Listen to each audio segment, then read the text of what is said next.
In some ways, that was a disappointment. Um, there were, in order to gain publishing rights in the music business, right?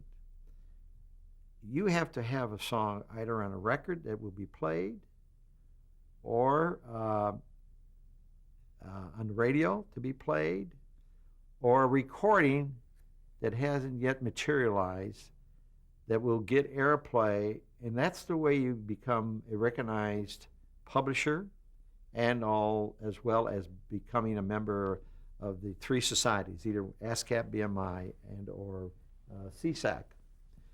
So the word hee haw, as I mentioned, was a donkey's expression. We wanted something to hee hee hee hee hee ha ha hee hee, and his name escapes me. He just passed away. Sheb Wooley. Sheb Wooley. Thank you. Sheb Wooley. Sheb Wooley. Thank you very much, Steve. Yes.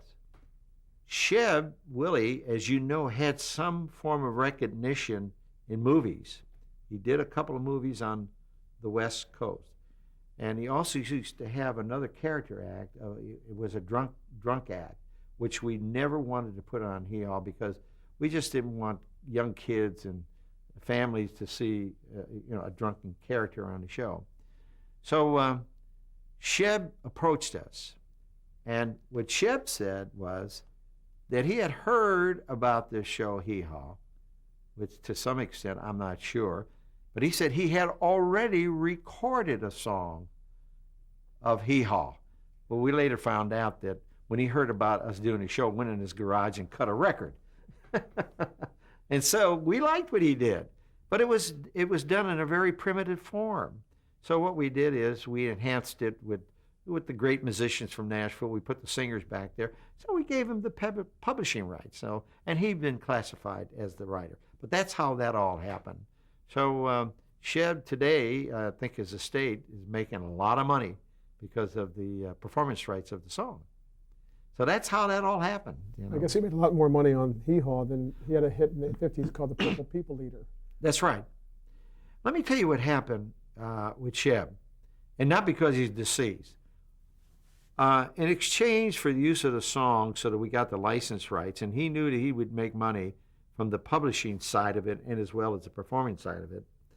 And I mean, incidentally, we learned a lot about the music business. We learned a lot about publishing. We learned a lot about writers and how you participate in the revenue that's made out of these songs that are played over and over again.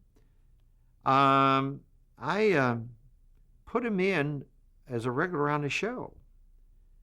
And he did 13 shows in the summer of '69, and he wasn't really that effective. And I think what he wanted to do is he wanted to play that role of the drunken act. And I hate to put it in this tense, but he kind of badmouthed the show. He regrets it now. And when he badmouthed the show, what he was saying, oh, this show will never go, it will never work, it's kind of what I said earlier, that everybody put the show down, and he was one of them. So our relationship became very strained. So we never brought him back. And you know what? Later on, he said to me, I regret that, Sam. He said, little did I know it was going to take off. I said, Shep, look, you're making gravy off of the theme. You're playing it at the beginning of the show and at the end of the show. Why worry? So it made a very rich man out of him.